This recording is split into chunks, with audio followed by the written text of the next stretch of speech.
Hello, my friend. This is Clyde. Embrace your real identity. I hope you're sitting on the edge of your seat because today we are going to be speaking about a winning strategy for those of you who are people of God. Being a Christian is about a lot of things, but one of the most critical features of the life of a Christian is your identity. We come across a very interesting story in Acts chapter 11.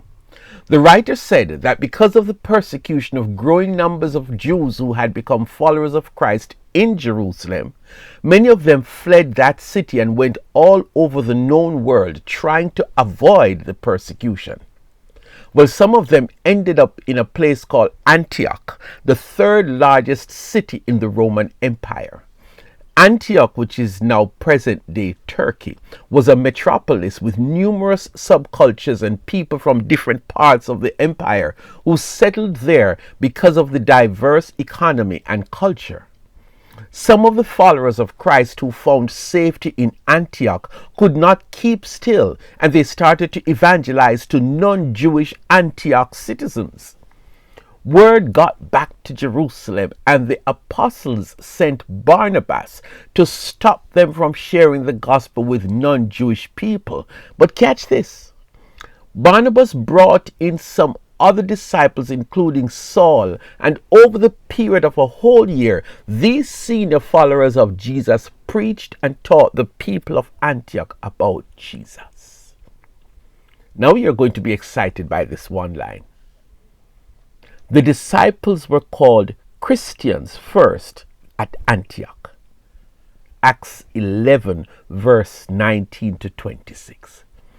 Can you believe it? This name that we have come to embrace in the 21st century, Christian, was used to identify people who were followers of Jesus for the first time in Antioch. But the irony is that this precious name came about in a heathen city. I have to confess that I told you all of this about Antioch and the name Christian because of what we are going to talk about today. Embrace your real identity. The believers must have benefited from the teachings by the more senior disciples who came down to Antioch to teach them how to be good and effective followers of Christ.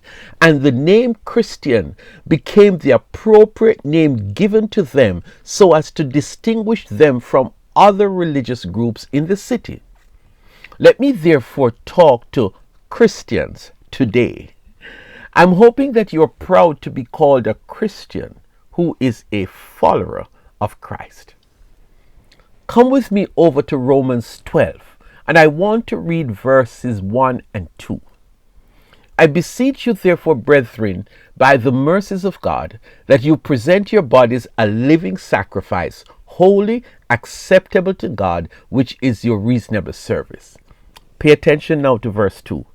And do not be conformed to this world, but be transformed by the renewing of your mind, that you may prove what is that good and acceptable and perfect will of God. Verse 2 is a no-brainer, right? There is no need to give us strict instructions on how we ought to behave because we are born again and we know that we are different. Is that so? Listen to this. For you were once darkness, but now you are light in the Lord. Live as children of light. One more. I have given them your word, and the world has hated them, for they are not of the world any more than I am of the world.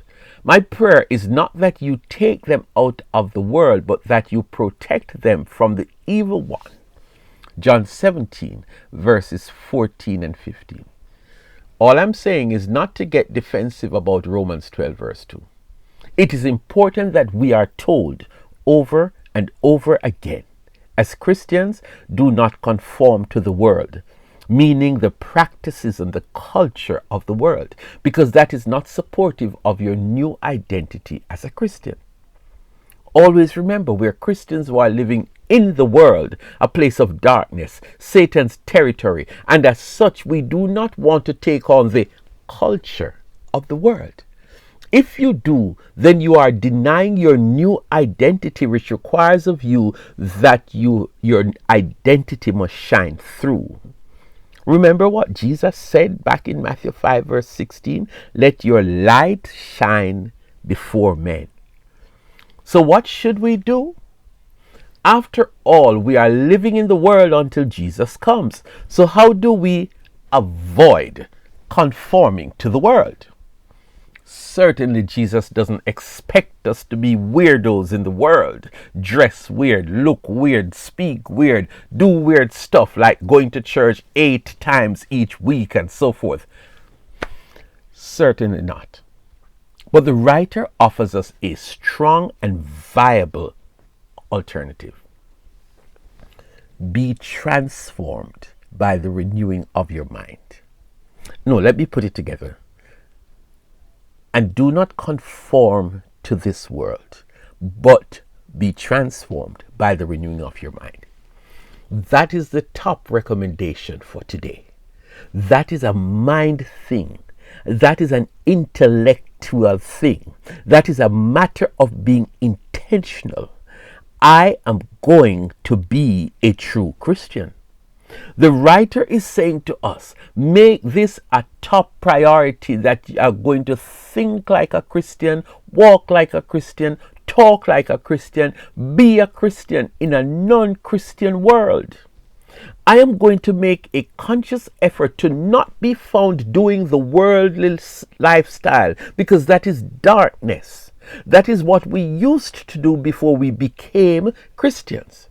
We are going to consciously choose to live according to our new identity, and that new identity says that I am in the world, but I am not of the world.